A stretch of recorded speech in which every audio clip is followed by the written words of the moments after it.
आइए हम लोग आगे वचन की ओर चलेंगे। निकाल देंगे हम लोग भजन संहिता 46 अध्याय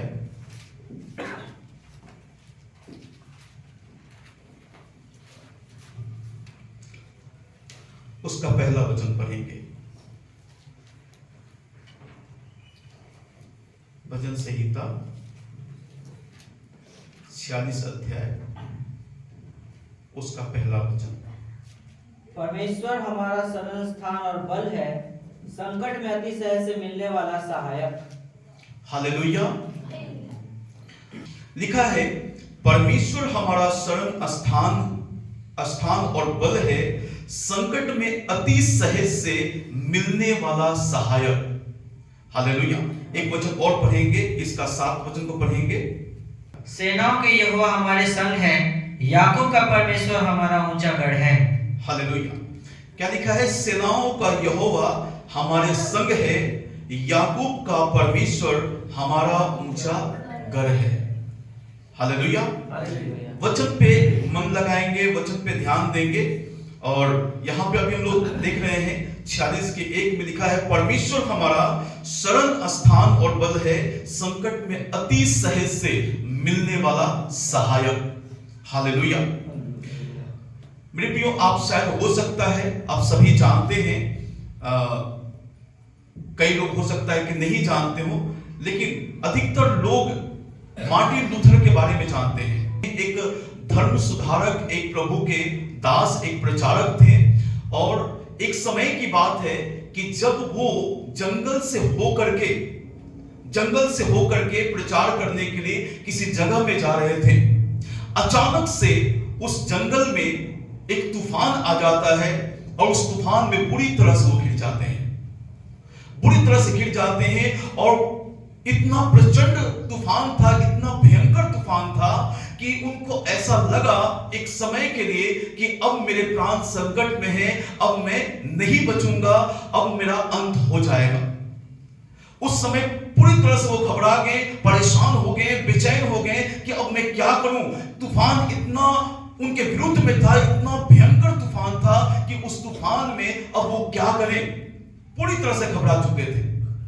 लेकिन अचानक से एक उनको छोटा सा चट्टान दिखता है और उस चट्टान के पीछे जाके वो छिप जाते हैं। चट्टान के पीछे छिप जाते हैं और जब उस चट्टान के पीछे छिप जाते हैं उनको बड़ा सुकून मिलता है और उस तूफान से, उस संकट से वो बच जाते हैं और वो परमेश्वर का धन्यवाद करते हैं। हालेलुया।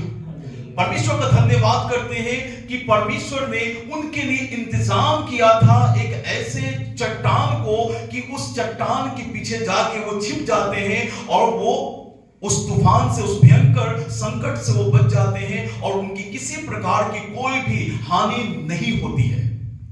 और तब मार्टिन लूथर ने एक गीत को गाया। जब वहां से वो सुरक्षित बाहर आ जाते हैं तब मार्टिन लूथर ने एक गीत को गाया था और गीत वो ये था, आराधना करूं मैं पूरे दिल से, मैं तुझे ढूंढूंगा संपूर्ण जीवन में, तेरी सेवा करूंगा मेरी सारी चीजों से, मैं हूं यहां। उन्होंने इस गीत को लिखा और बड़े ही दर्द के साथ में उस सिचुएशन को, उस समय को महसूस करते हुए कि कितना भयंकर उनके जीवन में वो समय आया था और जब परमेश्वर ने उनको छुड़ाया, जब परमेश्वर ने उनको बचाया, तब उन्होंने इस गीत को लिखा। और बड़े ही हृदय की गहराई से जो आज पूरी दुनिया इस गीत को गाती है।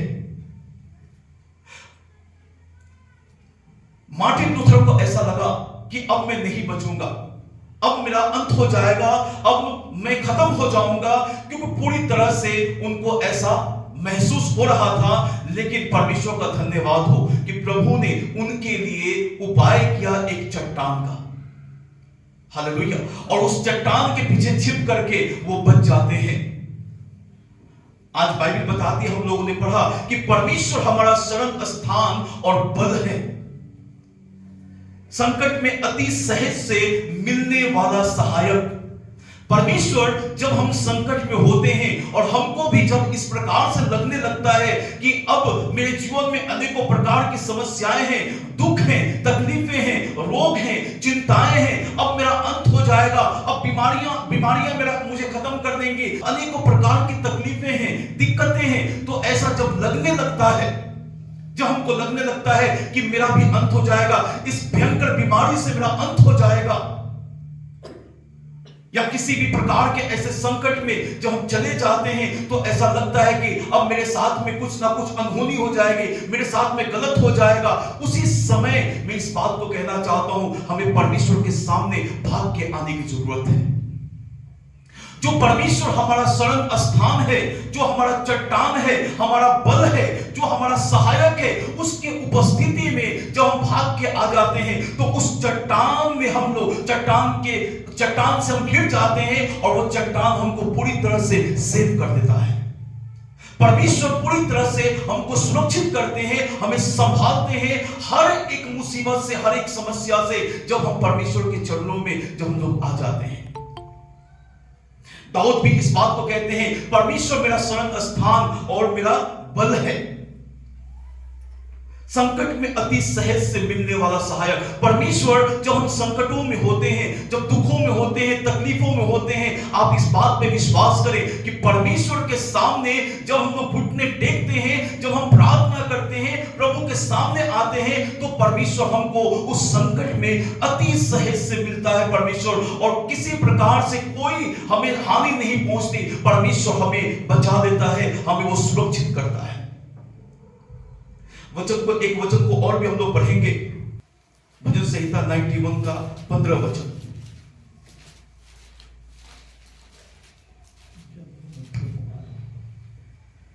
जब वह मुझको पुकारे तब मैं उसकी सुनूंगा, संकट में मैं उसके संग रहूंगा, मैं उसको बचाकर उसकी महिमा बढ़ाऊंगा। हालेलुया। क्या लिखा है? जब वह मुझको पुकारे, जब वह मुझको पुकारे तब मैं उसकी सुनूंगा। जब परमेश्वर को हम लोग पुकारते हैं, जब परमेश्वर से हम लोग प्रार्थना करते हैं, तो बाइबल इस बात को बताती है, तब मैं उसकी सुनूंगा। बिना पुकारे परमेश्वर कैसे सुनेगा?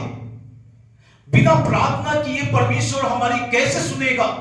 जब तक हम परमेश्वर के चरणों में ना आए, जब तक हम प्रार्थना ना करें। मार्टिन लूथर उस समय पूरी तरह से जब उस तूफान से घिर चुके थे, मार्टिन लूथर ने प्रार्थना किया और परमेश्वर पे भरोसा रखा, प्रभु पे आशा लगाया। भले ही तूफान उनके विरुद्ध में था और संकटें उनके चारों तरफ से घेरी हुई थी, लेकिन जब उन्होंने परमेश्वर से प्रार्थना किया होगा, मैं विश्वास करता हूं कि उन्होंने प्रार्थना जरूर किया होगा, क्योंकि वो एक प्रचारक थे, तो प्रार्थना किया होगा और परमेश्वर ने उनकी प्रार्थना को सुनकर के उनके लिए एक चट्टान का उपाय किया, ताकि उनकी सुरक्षा हो सके, वो बच सके, किसी चीज से उनकी हानि ना हो सके। परमेश्वर ने उनके लिए एक चट्टान का उपाय किया, और मैं कह सकता हूं वो चट्टान स्वयं परमेश्वर, उस पत्थर के रूप में परमेश्वर वहां पे अपनी उपस्थिति को दिखाता है। जब हम लोग प्रार्थना करते हैं, जब प्रभु के सामने अपने घुटने को टेकते हैं, तब परमेश्वर हमारे जीवन में अद्भुत काम करता है। लिखा है यहां पे, जब वह मुझको पुकारे तब मैं उसकी सुनूंगा, संकट में मैं उसके संग रहूंगा, मैं उसको बचाकर उसकी महिमा बढ़ाऊंगा। यह वचन मुझे बहुत ही अच्छा लगता है। परमेश्वर संकटों में भी हमारे संग होता है। विश्वास कीजिए, संकटों में भी परमेश्वर हमारे संग होता है। लेकिन जब तक हमें परमेश्वर की जरूरत महसूस नहीं होती, तब तक वो हमारे साथ कार्य नहीं करता। अगर हमको जरूरत महसूस नहीं हो रहा है परमेश्वर का, कि परमेश्वर मेरे जीवन में आप काम करें, मेरी इस तकलीफ से मुझे बचाएं, इस संकट से मुझे बचाएं, इस रोग से मुझे चंगा करें, इन दिक्कतों से आप मुझे छुड़ाएं, फाइनेंशियली दिक्कतों से मुझे आजाद करें। जब तक हमको कमी महसूस नहीं होगा, जब तक हम परमेश्वर के सामने घुटने नहीं टेकेंगे, जब तक परमेश्वर से प्रार्थना नहीं करेंगे, परमेश्वर हमारे जीवन में कार्य नहीं करेंगे। क्या लिखा है वचन में? क्या लिखा है? जब वो मुझको पुकारे तब मैं उसके संग रहूंगा और तब मैं उसकी सुनूंगा। जब वो मुझको पुकारे तब मैं उसकी सुनूंगा, संकट में मैं उसके संग रहूंगा। परमेश्वर संकट में हमारे संग रहते हैं, लेकिन जब हम संकटों में पुकारते नहीं, तकलीफों में पुकारते नहीं, बीमारियां हैं लेकिन फिर भी उसको हम मनमौजी देके चलते हैं, जब हम पुकारते नहीं परमेश्वर को, घुटने नहीं टेकते, तब तक परमेश्वर हमारे जीवन में कार्य नहीं करते। मैं आपको बताऊं, मेरे पैर में मैं हमेशा बोलता हूं बहुत भयंकर दर्द था, 1 महीने से दर्द था, और मैं उसको इसलिए ऐसे ही मैं नॉर्मली उसको छोड़ रहा था। मैं उसको छोड़ रहा था कि कोई बात नहीं, अपने से ठीक हो जाएगा, अपने से ठीक हो जाएगा। लेकिन वो दर्द बढ़ता गया, बढ़ता गया, बढ़ता गया, और इतना भयंकर दर्द हो गया कि मैं बैठ के प्रार्थना नहीं कर पा रहा था। लेकिन एक दिन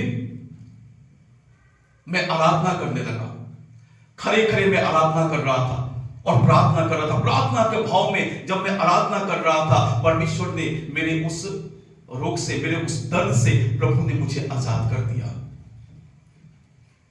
आज हमें जरूरत है, आज हमको परमेश्वर की जरूरत महसूस होनी चाहिए। अगर परमेश्वर की जरूरत महसूस नहीं है, हम प्रार्थना नहीं करेंगे। क्यों करेंगे प्रार्थना जब हमको जरूरत महसूस नहीं होता? आज मैं आपको बताऊं कि प्रभु के पास रहने के बावजूद भी, यीशु के चरणों में आने के बावजूद भी, संगति में आने के बावजूद भी यीशु के साथ लोग नहीं होते। जब नहीं होते, प्रार्थना का जीवन नहीं होता, वचन का जीवन नहीं होता। जब ऐसा जीवन नहीं होता तो परमेश्वर, इससे पता चलता है कि परमेश्वर की हमें जरूरत नहीं है ना? परमेश्वर की हमें जरूरत नहीं है। जब जरूरत पड़ेगा, जब हमारी समस्याएं बहुत जब विकट हो जाएंगी, तब मैं प्रभु के सामने प्रार्थना कर लूंगा। नहीं, हमें हमेशा प्रार्थना में समय को बिताना है, हमेशा परमेश्वर की उपस्थिति में रहना है, हमेशा परमेश्वर का धन्यवाद करना है। अगर हम सुखी हैं तो धन्यवाद करें, अगर हम सुखी हैं परमेश्वर की महिमा करें, हम सुखी हैं प्रभु की प्रशंसा करें, अगर दुखी हैं तो परमेश्वर से प्रार्थना करें। और किसी ने कहा, बहुत बेहतर एक बात को कहा कि हम दुख का इंतजार क्यों करें? हम दुख आने का इंतजार क्यों करें? तब हम प्रार्थना करेंगे। जब दुख आएगा तब प्रार्थना करेंगे। क्यों नहीं हम प्रार्थना करें कि दुख ना आए, है ना? क्यों नहीं हम प्रार्थना करें कि दुख ही हमारे जीवन में ना आए? हमें जरूरत है कि हमेशा परमेश्वर के उपस्थिति में हम लोग खड़े हों, परमेश्वर की उपस्थिति में बैठे। प्रभु के लोग परमेश्वर की उपस्थिति में हमेशा बैठते थे, हमेशा प्रभु की उपस्थिति में रहते थे। समस्याएं एक पल के लिए अगर उनके जीवन में आ भी गई तो उनको छू नहीं पाती थी। कल मैं एक वीडियो देख रहा था, एक छोटा सा क्लिप था, किसी ने बनाया था, फेसबुक पे डाला था। मैं एक वीडियो देख रहा था, उसमें दो लड़के हैं और दोनों लड़के चल रहे हैं। एक लड़का बिना प्रार्थना का चल रहा है और एक लड़का आत्मा में प्रार्थना करते हुए, है ना, आत्मा में प्रार्थना करते हुए वो प्रार्थना करते हुए चल रहा है। शैतान आ रहा है और एक लड़के को पूरी तरह से दबोच लेता है और उसके ऊपर भी हाथ डालने की कोशिश कर रहा है। तो प्रार्थना का प्रभाव इतना है, अभिषेक उसके ऊपर इतना है, जैसे वो टच कर रहा है तो वो तुरंत जल जा रहा है। प्रार्थना जब हम करते हैं, अभिषेक से हम भरते हैं, प्रभु की उपस्थिति में बैठते हैं, हम अभिषेक से भरते हैं। बिना प्रार्थना का हमारा जो जीवन है वो कभी भी अभिषिक्त नहीं होगा, कभी भी परमेश्वर का अभिषेक से नहीं भरेगा और हमारे जीवन में कभी भी शैतान एंट्री मार सकता है, कभी भी वो आ सकता है। लेकिन एक प्रार्थना करने वाले व्यक्ति के जीवन में शैतान कभी एंट्री नहीं मार सकता, उसको छू नहीं नहीं सकता है, क्योंकि अभिषेक उसके ऊपर है, परमेश्वर का आत्मा का अभिषेक है, जिस कारण से शैतान उसको छू नहीं सकता है। हालेलुया, समझ रहे मेरी बात को? अय्यूब को क्या शैतान छू सकता था जब तक परमेश्वर परमिशन नहीं देता? क्यों? क्योंकि अय्यूब का जीवन प्रार्थनामय जीवन था या नहीं था? इसलिए शैतान परमिशन ले रहा है कि प्रभु आप मुझे उसकी परीक्षा करने के लिए आप एक बार अलाउ करें, तब देखिएगा वो आपकी बुराई करेगा। लेकिन ऐसा नहीं हो पाया।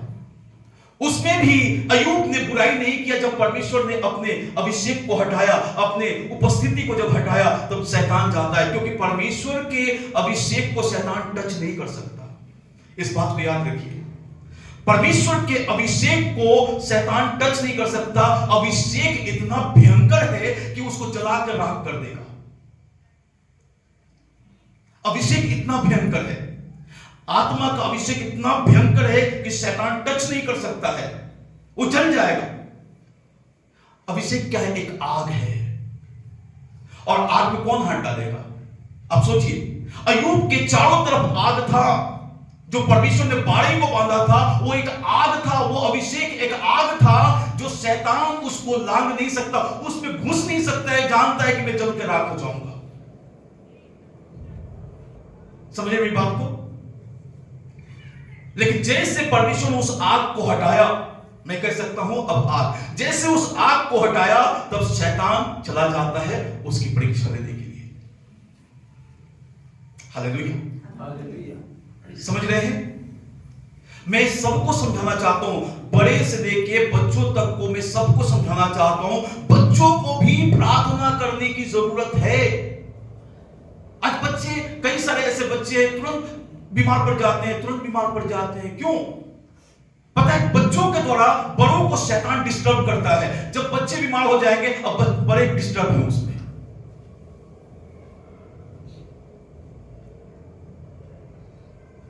बच्चों को भी हमें प्रार्थना करना सिखाना है। अभी हम लोग पिछले संडे मालवीय नगर में प्रार्थना कर रहे थे, वहां पे बातचीत कर रहे थे प्रार्थना के बाद।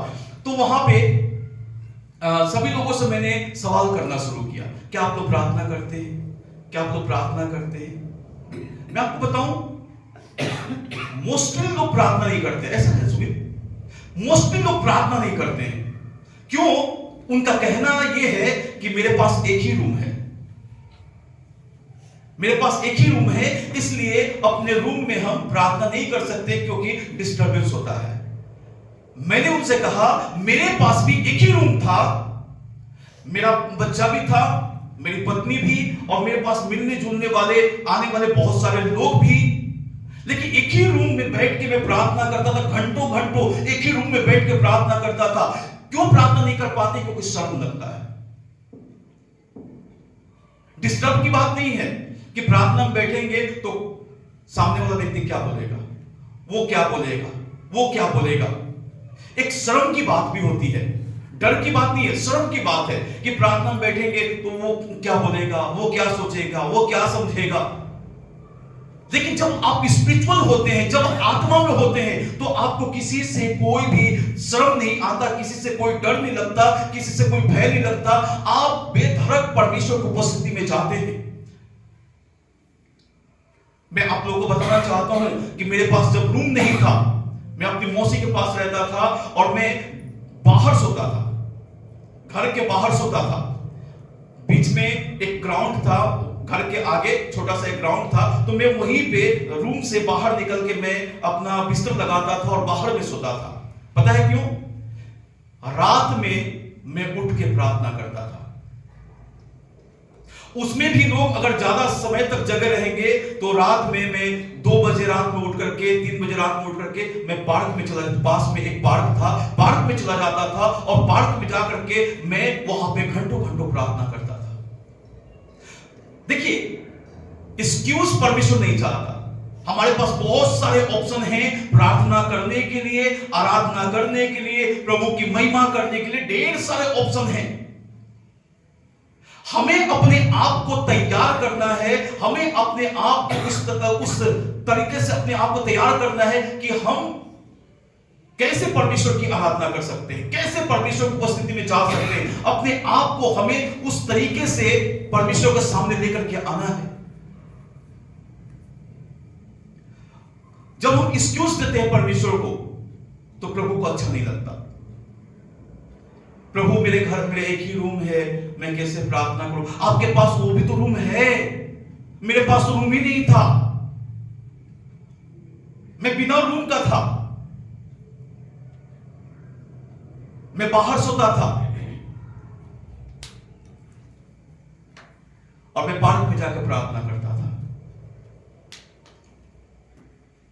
चाहत बड़ी चीज है, जुनून बहुत बड़ा चीज है, और परमेश्वर उसी चीज को देखते हैं, इस व्यक्ति के अंदर प्रार्थना करने की जुनून है कि नहीं, इस व्यक्ति के अंदर प्रार्थना करने की चाहत है कि नहीं, ये व्यक्ति के अंदर आराधना करने का चाहत है कि नहीं। परमेश्वर हमारे अंदर एक चाहत को देखते हैं। हालेलुया, समझ रहे हैं? हमें परमेश्वर की उपस्थिति में जाना है, तब परमेश्वर हमारी प्रार्थना को सुनेंगे, तब परमेश्वर हमारे जीवन में कार्य करेंगे। बाइबल साफ साफ बताती है, जब वह मुझको पुकारे तब मैं उसके संग रहूंगा, तब मैं उसकी सुनूंगा, और संकट में मैं उसके संग रहूंगा और मैं उसको बचाकर उसकी महिमा बढ़ाऊंगा। परमेश्वर चाहते हैं कि हम लोग परमेश्वर को पुकारें, प्रभु की उपस्थिति में आए, और इस बात को जानना बहुत जरूरी है कि परमेश्वर हमारा शरण स्थान है, वो हमारा दृढ़ गर है, वो हमारा चट्टान है, वो हमारा बल है। पढ़ लेंगे हम लोग भजन संहिता 3 अध्याय और उसका 3 वचन को, 3 अध्याय उसका 3 वचन।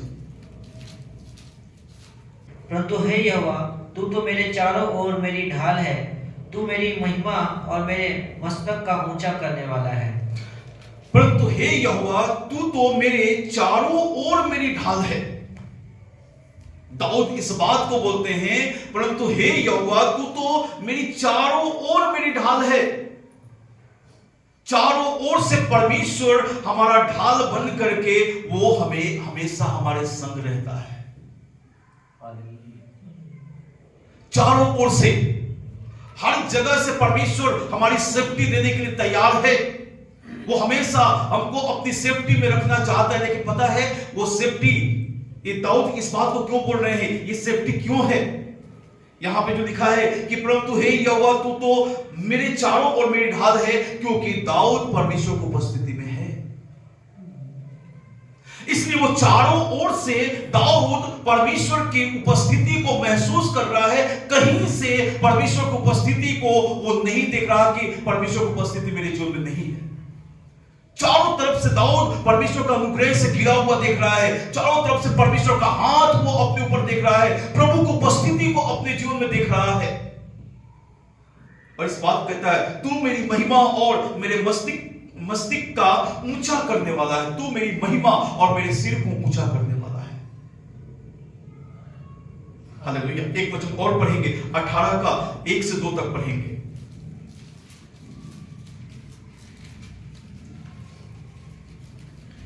हे परमेश्वर, हे मेरे बल, मैं तुझसे प्रेम करता हूँ। यहोवा मेरी चट्टान और मेरा गढ़ और मेरा छुड़ाने वाला है। मेरा ईश्वर मेरी चट्टान है जिसका मैं शरणागत हूँ। वह मेरी ढाल और मेरी मुक्ति का सिंह और मेरा ऊंचा गढ़ है। हालेलुया। क्या लिखा है? हे परमेश्वर, हे मेरे बल, मैं तुझसे प्रेम करता हूँ। मेरे बल, परमेश्वर हमारा बल भी है। ये जो हमारे शरीर में ताकत है, ये हमारा अपना नहीं है, ये उसका दिया हुआ बल है। वो हमारे अंदर अपने आत्मा को डाल के रखा है, वही हमारा बल है। परमेश्वर के द्वारा हम लोग चलते हैं, परमेश्वर के द्वारा हम लोग चलाए जाते हैं, परमेश्वर के द्वारा हम लोग हर एक काम को करते हैं। परमेश्वर अपने बल को खींच ले तो हम लोग कुछ नहीं है। हालेलुया। यहोवा मेरी चट्टान और मेरा गढ़ और मेरा छुड़ाने वाला है। यहोवा मेरी चट्टान, मेरा गढ़, मेरा छुड़ाने वाला है। आगे लिखा है यहां पे कि हे ईश्वर मेरी चट्टान है, जिसका मैं शरणागत हूं, वह मेरी ढाल और मेरी मुक्ति का सिंह है, सिंह और मेरा ऊंचा गढ़ है। वो मेरी मुक्ति का सिंह, मेरा ऊंचा गढ़ है, वो मेरा ढाल है, मेरा शरण स्थान है। हर बात को यहां पे लिखा गया है। परमेश्वर के उस अनुग्रह को हम लोग देख सकते हैं इस रूप में। जैसे मार्टिन लूथर ने देखा, मार्टिन लूथर के लिए परमेश्वर ने उपाय किया। परमेश्वर मार्टिन लूथर का गढ़ बन करके, बल बन करके, परमेश्वर का चट्टान बन करके उनके सामने अपने आप को परमेश्वर ने प्रकट किया। उस भयंकर प्रचंड तूफान में भी परमेश्वर ने मार्टिन लूथर को बचा लिया। हालेलुया। जब तूफान आते हैं तो बड़े बड़े नुकसान करके चले जाते हैं। कई सारे लोग उसमें खत्म हो जाते हैं, कई सारे घर ढह जाते हैं, घरों को उड़ा के लेके चले जाते हैं, पेड़ पौधे टूट जाते हैं, बिखर जाते हैं, पूरा वो नगर बिखर जाता है, वो देश बिखर जाता है। जब वो तूफान आता है ना, तो क्या क्या वो बर्बाद करके चला जाता है। लेकिन उस तूफान में, प्रचंड तूफान में भी परमेश्वर ने मार्टिन लूथर को संभाल कर रखा। हो सकता था कि पेड़ गिरता और उसमें दब के खत्म हो जाते, लेकिन एक चट्टान को उपाय किया कि कितना भी पेड़ गिरे, चाहे कुछ भी गिरे, उस चट्टान के पीछे जाके वो छिप गए और बच गए। बहुत सारे पेड़ उसमें गिरे होंगे, लेकिन किसी चीज से उनकी हानि नहीं हो पाई। आज परमेश्वर हमारा चट्टान है, हमारा दृढ़ गढ़ है, हमारा ढाल है। वो हर तरीके से परमेश्वर हमको संभालने के लिए हमारे साथ है। बस आज हमें उसके साथ होने की जरूरत है, उस पर भरोसा करने की जरूरत है, उसके हाथ में हर एक बातों को सौंपने की जरूरत है, उसके हाथ में अपने जीवन को समर्पित करने की जरूरत है। प्रभु आप मुझे संभालें। हालेलुया। तो मैं इस बात को कहना चाहता हूं, प्रार्थना करने का कोई भी बाउंडेशन नहीं होना चाहिए। हम पर्सनल भी अपने घर में एक कोने में बैठ जाएं और अपने कोने में लोग इधर बात कर रहे हैं, कोई बात नहीं। चलिए एक मैं एक बात और बता रहा हूं। अपने देश के राष्ट्रपति, पहला राष्ट्रपति कौन है? डॉक्टर राजेंद्र प्रसाद। आप विश्वास कीजिएगा, हमारे ही रागनी के जिले के हैं, सीवान जिला के, है ना। एक वहां पे जीरादी एक गांव आता है, वहीं के वो रहने वाले हैं, ठीक है। एक समय की बात है, जब वो पढ़ाई कर रहे थे, तो इतना पढ़ाई में विलीन थे, उनके घर के पास से एक बारात चला गया। और जब वो बाहर निकले, किसी ने आके पूछा कि बारात यहां से निकला है, आप जानते हैं? लेकिन नहीं, मुझे पता नहीं है।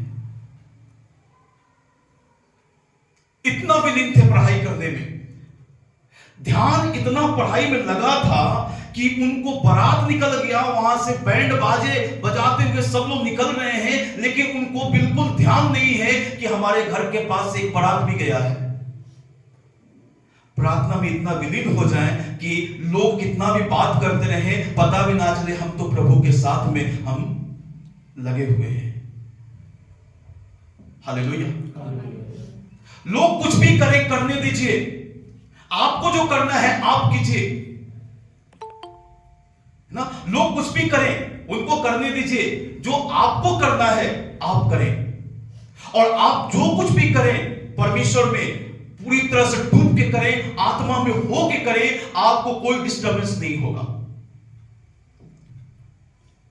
मैं एक ही रूम में प्रार्थना करता था जब मेरा बेटा हुआ, लेकिन प्रभु का धन्यवाद हो, प्रभु ने बेटा भी बहुत अच्छा दिया।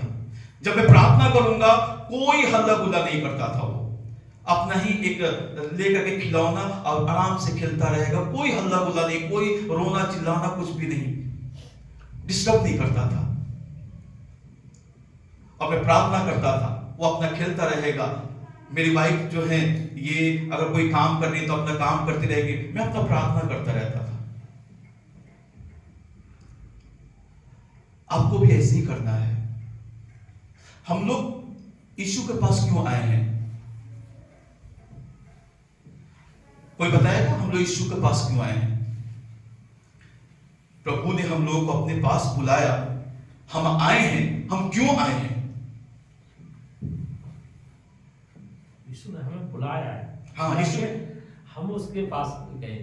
नहीं, यीशु ने हमें जब बुलाया तभी तो हम गए हैं। हाँ, बुलाया तभी। यीशु ने कहा, हे सब परिश्रम करने वालों और बोझ से दबे लोगों, मेरे पास आओ, मैं तुमको विश्राम दूंगा। तो जब यीशु ने बुलाया तो जबरदस्ती नहीं किया, हाथ पकड़ के नहीं खींचा अपनी ओर। उसने कहा कि मेरे पास आओ, मैं तुम्हें विश्राम दूंगा। तो हम यीशु के पास आए, है ना, हम यीशु के पास आए। क्यों आए हैं हम? यही सवाल बहुत बड़ा है, हम क्यों आए हैं? अपनी महिमा कराने के लिए नहीं, उसकी महिमा के लिए हम आए। परमेश्वर की महिमा के लिए, परमेश्वर की महिमा के लिए, परमेश्वर की महिमा के लिए हम यीशु के पास आए हैं। आज लोग यीशु के पास सिर्फ चंगाई पाने के लिए, आशीष पाने के लिए, बैंक बैलेंस बनाने के लिए, फाइनेंशियली अच्छा होने के लिए, जॉब मिल जाए उसके लिए, घर परिवार में सुख शांति आ जाए उसके लिए लोग इसलिए आते हैं। लेकिन शुरुआत यहीं से होता है। लेकिन इस बात को बाद में हमें पता चलता है कि हम क्यों आए हैं। हम जो यीशु के पास आए हैं, हम यीशु के जैसा बनने के लिए आए हैं। यीशु ने अपने पास में बुलाया है सिर्फ दुख तकलीफ से, रोगों से चंगाई देने के लिए नहीं। यीशु हमें अपने जैसा बनाने के लिए हमको अपने पास बुलाए हैं। मैं गलत बोल रहा हूं? जब यीशु अपने जैसा हमको बनाने के लिए अपने पास बुलाए हैं, तो हमें यीशु के जैसा बनने के लिए हमें यीशु के साथ संगति करना जरूरी है। हालेलुया।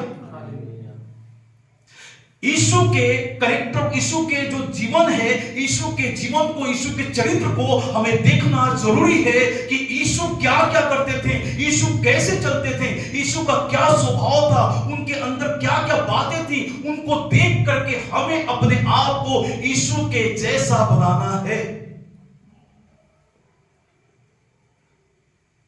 हालेलुया।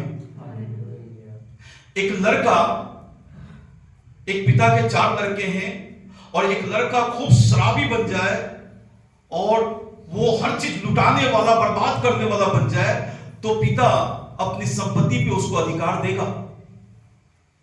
वो जानता है कि इसको बर्बाद कर देगा, वो नहीं देगा। परमेश्वर भी जब तक हम उसके विचार के अनुसार, उसके मन के अनुसार जब तक हम लोग ना हो जाएं, तब तक परमेश्वर भी अपनी संपत्ति पे हमें अधिकार नहीं देगा। अपने स्वर्गीय राज्य की जो संपत्ति है उस पे कोई अधिकार हमको नहीं मिलने वाला है जब तक हम उसके जैसा ना बने, जब तक उसके विचारों में हम सहभागी ना हो जाएं, जब तक अपने विचारों को उसके विचार से मिला ना दें, जब तक अपने सोच को उसके सोच से मिला ना दें, तब तक वो हमें अपनी संपत्ति पे अधिकार नहीं देगा। हालेलुया। आज हमें क्या करना है? आज हमें परमेश्वर के जैसा बनने की कोशिश करनी है। हम सिद्ध तभी बनेंगे जब यीशु आएंगे, हमको सिद्ध करेंगे। लेकिन कई सारे लोग इस सोच में, इस वचन को पढ़ के मिसगाइड हो चुके हैं। शैतान ने उनको मिसगाइड कर दिया है कि यीशु जब आएंगे तभी हमको सिद्ध करेंगे। हम सिद्ध नहीं हो सकते। ठीक है, सिद्ध नहीं हो सकते, लेकिन सिद्धता की ओर आगे तो बढ़ सकते हैं कि पूरी तरह से छोड़ दे अपने आप को हम अधर्म और पापों में। भाई हम तो सिद्ध हो ही नहीं सकते हैं, हम तो बुराई करेंगे ही, हम तो पाप करेंगे ही, क्योंकि यीशु जब आएंगे तभी हमको सिद्ध करेंगे। हम तो सिर्फ विश्वास के द्वारा हम धर्मी ठहरते हैं। कई सारे पास्टर भी प्रचार कर रहे हैं आज के डेट में कि केवल विश्वास से हम धर्मी ठहरते हैं। काम वही है, कोई बदलाव नहीं है। लेकिन एक वचन को भूल जाते हैं कि बाइबल बताती है कि विश्वास कर्म बिना मरा हुआ है। हमारी धार्मिकता अधूरी है जब तक हम यीशु के वचन के अनुसार ना चलें, जब तक हम कर्म ना करें और परमेश्वर के जैसा बनने के लिए कोशिश ना करें। हमारी धार्मिकता बेकार है, हमारी धार्मिकता अधूरी है। हालेलुया। हम तब परमेश्वर में मजबूत बनते जाते हैं जब परमेश्वर के साथ हम लोग संगति करते हैं। और इन बातों को तभी हम समझ पाते हैं पता है आज बहुत सारे लोग ऐसे प्रचारक भी उठ खड़े हुए हैं, मुझे समझ नहीं आता कहां से प्रचार करते हैं, कहां से स्टडी करते हैं, हमको समझ नहीं आता है। आज लोगों को उनके पीछे चलने वाले बहुत से लोग हैं और लोगों को ऐसे ही गाइड कर रहे हैं, विश्वास से हम धर्मी ठहरते हैं, हम कर्मों से धर्मी नहीं ठहरते हैं। यीशु ने हमारे अंदर विश्वास को देखा और विश्वास से ही हमको बचाया है। हालेलुया। लेकिन मुझे समझ नहीं आता, अगर विश्वास से ही हम धर्मी ठहर गए हैं तो खूब पाप करें और पाप करके क्या यीशु मसीह हमको स्वर्ग में लेके चला जाएगा? नहीं हो सकता है। यीशु ने अपने पास बुलाया है इसलिए कि अपने लहू से धोए और अपने जैसा हमको बनाए। अगर हम उसके जैसा नहीं बन पा रहे हैं तो शायद हो सकता है कि हम उस महिमा को जो हमारे लिए प्रभु ने रखा है हम लोग खो देंगे। तो आज हमें क्या करना है? डेली अपने आप को परमेश्वर के चरणों में लेके आना है। बच्चों को भी सिखाना है। कई बार ऐसे भी होता है कि लोग जब बच्चे प्रार्थना करने जाएंगे तो क्या बोलते हैं, चलो जल्दी उठो, बहुत धर्मी बन रहा है। ऐसे भी होता है, बच्चे का मन वहां पे टूट गया। या आप प्रार्थना में बैठे तो कोई और कुछ बोल दिया, पत्नी ने कुछ बोल दिया, पति ने कुछ बोल दिया। अच्छा ठीक है, इतना धर्मी भी बनना जरूरी नहीं है,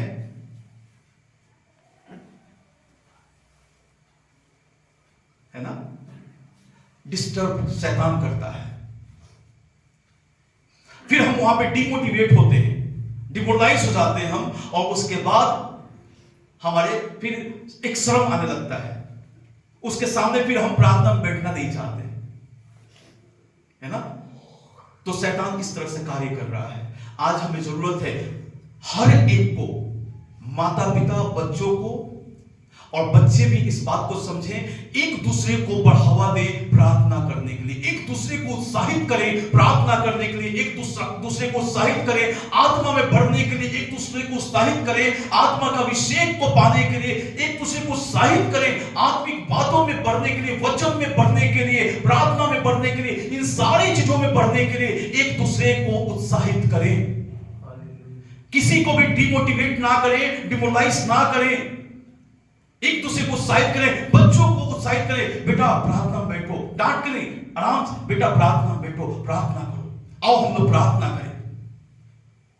तब जाकर के बच्चों को भी मन में आएगा, हाँ चलो प्रार्थना में बैठते हैं। डांट के बोलेंगे तो फिर बच्चे भी आपसे दूर हटेंगे, बच्चे भी भागेंगे। बैठे एक साथ प्रार्थना करें, बच्चों को भी सिखाए, बेटा अपना पर्सनल प्रार्थना भी करो।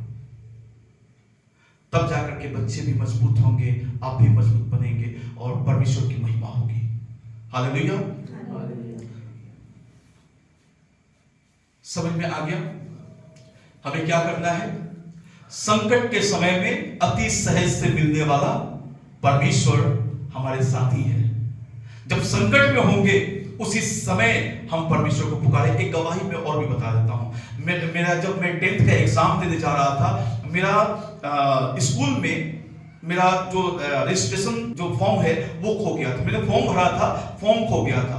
एडमिट कार्ड के लिए जब मैं फॉर्म भरने के लिए गया तो वहां पे पहले रजिस्ट्रेशन फॉर्म को देखा जाता है, उसी हिसाब से रजिस्ट्रेशन हुआ है कि नहीं हुआ है। तब रजिस्ट्रेशन जो फॉर्म था मेरा, उसमें जब टीचर ने देखा तो रजिस्ट्रेशन फॉर्म मेरा मिल ही नहीं रहा था, और बिना उसके मैं एडमिट कार्ड का फॉर्म नहीं भर सकता था। अब मेरे लिए बहुत समस्या थी। फिर टीचर ने बोला, हेडमास्टर ने बोला कि बेटा अगले साल एग्जाम दे लेना, तुम्हारा रजिस्ट्रेशन नहीं मिल रहा है और समय खत्म हो चुका है, अब रजिस्ट्रेशन हो भी नहीं सकता है। पता है, मैंने 4 गोदरेज को मैंने पूरी तरह से मैं खुद भी लगा हुआ था, वो भी लगे हुए थे, और पूरी तरह से मैंने उसमें खुजवाया, लेकिन कहीं कुछ नहीं मिला। पता है, मेरे पास्टर ने एक बात बोला था, बेटा जब कोई भी ऐसे संकट में पड़ जाओ या कोई तकलीफ पड़ जाओ, मैं विश्वास नहीं करता था, तो एक बार यीशु को जरूर पुकारना, वो तुम्हें उत्तर देगा। और पता है, ये बात लगभग दो घंटे 3 घंटे के बाद तब इस समझ में आया, जब मैं निकलने वाला था। मैं रो रहा था उस समय कि इस बार मैं एग्जाम नहीं दे पाऊंगा। मेरी तैयारी बहुत अच्छी से थी, तो मुझे ऐसा लगा कि मैं एग्जाम नहीं दे पाऊंगा। जब मैं निकलने वाला था तो अचानक से मैं उधर स्कूल के पीछे जा करके मैं रोने लगा। जब मैं रोने लगा तब उसके बाद मेरे पास्टर का बात याद आया कि बेटा एक बार जरूर यीशु से प्रार्थना करना। मैंने एक बात बोला कि प्रभु यीशु, क्योंकि बहुत सिचुएशन मेरा ये था और मैं बहुत रो रहा था। मैं बोला कि प्रभु यीशु, अगर आज मेरा रजिस्ट्रेशन फॉर्म मिल जाता है तो मैं अपना जीवन पूरी तरह से आपको दे दूंगा। मुझे ऐसा लगा कि इसने बोला जाओ और एक बार फिर से दिखवाओ। अब समझ लीजिए कि जिस गोदरेज में मैं 2 बार चेक करवाया था, एकदम निचले वाले सतह पे, एकदम निचले वाले सतह पे मेरा रजिस्ट्रेशन फॉर्म पड़ा हुआ था। परमेश्वर का धन्यवाद हो। और उसी समय मैंने अपना जीवन प्रभु यीशु को दे दिया था। ये नहीं कि बीमारी से मैं चंगा हुआ तब मैं अपना जीवन दिया हूं, नहीं, मैं उसी समय अपना जीवन दे दिया कि परमेश्वर आपने मेरे लाइफ को बर्बाद होने से बचाया। 1 साल मेरा बर्बाद हो जाता ना लाइफ। मैं परमेश्वर का धन्यवाद करता हूं। संकट में अति सहज से मिलने वाला वो मेरे साथ ही था, लेकिन उसकी जरूरत मुझे महसूस नहीं हो रही थी। लेकिन जब जरूरत महसूस हुई तब मैंने कहा कि यीशु आप मेरे जीवन में काम करें। प्रभु ने मेरे जीवन में कार्य किया और मैं परमेश्वर का धन्यवाद किया, बहुत धन्यवाद किया। मैं अपने आके घर में बताया अपने बड़े भाई से जो अच्छा विश्वास करते थे, तो उन्होंने बोला कि परमेश्वर ने तुम्हारे जीवन में काम किया है, प्रभु को पूरी तरह से अपना जीवन समर्पित करो। और मैंने अपना जीवन प्रभु को सौंपा था। आज मैं आप लोगों को भी कहना चाहता हूं, वो अति सहज से मिलने वाला परमेश्वर है ना। संकट में अति सहज से लिखा है कि संकट के समय मुझे पुकार और मैं तुझे छुड़ाऊंगा, तू मेरी महिमा करने पाएगा। हालेलुया। आइए हम लोग परमेश्वर का धन्यवाद करें।